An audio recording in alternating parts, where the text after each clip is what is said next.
Welcome back, everybody, to Rantpocalypse Talks HBO's Westworld. I'm Justin. I'm Kelly, and together we are a mother and son, TV-watching, TV-obsessed talking duo. For this video, we're going to give you the 6 things that you may have missed in Westworld Episode 9, The Well-Tempered Clavier. Starting with number 6, Charlotte knows the man in black. Now, this one was pretty obvious to all the viewers out there. We saw them talk. They definitely knew each other. But why is Charlotte so intent on destroying Ford? Well, could it be because she has a personal vendetta against Ford? We know that Bernard's cornerstone is the young boy Charlie, but we also know that Charlie is not real. But could his cornerstone being Charlie be because he actually had a child and that kid's name is Charlotte and not Charlie? And that little kid looked like it could be a boy or a girl. Yes, the boy had a very androgynous face. Just don't tell that to that little boy if you're watching this video and you follow him on Twitter.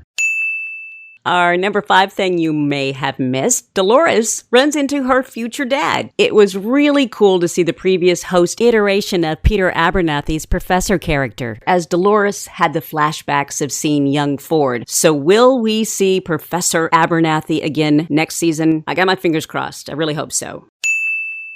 Number 4, Bernard confirmed. In episode 9, it was finally confirmed that Bernard has indeed been rebuilt in Arnold's image, and viewers would have spotted a dead giveaway just moments before Ford himself revealed it to us. As Dolores followed Ford into Arnold's office, she walked right past the door, which revealed Arnold's full name as Arnold Weber. A pretty normal name, right?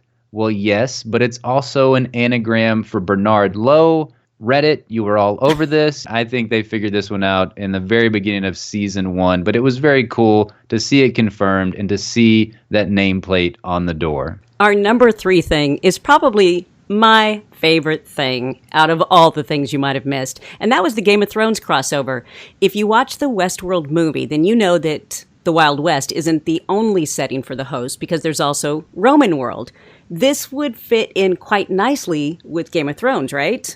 Yes. Which makes the Easter egg of Logan wearing a pin that looks an awful lot like the Hand of the King's pin from Game of Thrones. So is this potential foreshadowing of what's to come for Logan? I feel bad for Logan if this is potential foreshadowing for what's to come for this character, because if you remember back, the Hands of the King on the show, Jon Arryn was poisoned by his wife, Ned Stark was beheaded for treason, Tywin Lannister was murdered by his son, and Barristan Selmy was cut down in the streets. So no, thank you. I don't need that pin. You keep it. I don't think I would want that pin. I mean, even Tyrion didn't have a very great time as the Hand of the King. So yeah, I think Logan may want to throw that back in, but it was really cool seeing this. You cannot deny that this had to be some kind of little hint, little nod, little tip of the cap to Game of Thrones. I know that the showrunners both, they equally love one another. George R.R. Martin has said that he would love to have some kind of crossover with Westworld. I'm clamoring for it. You're clamoring for it. Let's bring some of these people into Roman world next season in Westworld. Our number 2 thing that you might have missed wasn't actually something that you missed, but you may have forgotten the significance of why it was so important while you were watching the episode. And that was when Dolores was opened up by Logan. This was a huge moment on the show, and it has some major significance with the Man in Black.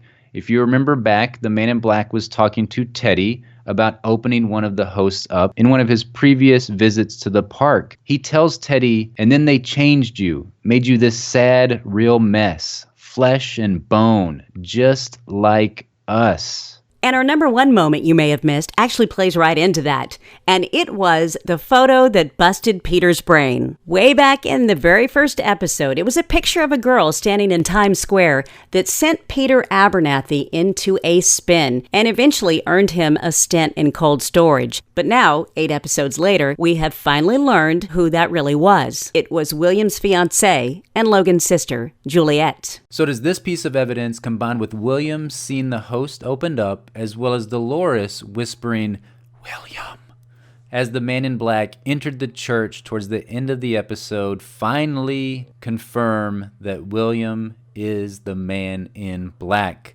Let us know in the comment box below. Thanks so much for watching our video. We'll be back with more thoughts on HBO's Westworld and our thoughts on the season 1 finale. Cannot believe that it's already come to us. It's going to be a glorious and sad day all in one. If you like this video, please hit the like button and subscribe to the channel. We hope you guys have a fantastic day. Bye-bye. Bye-bye.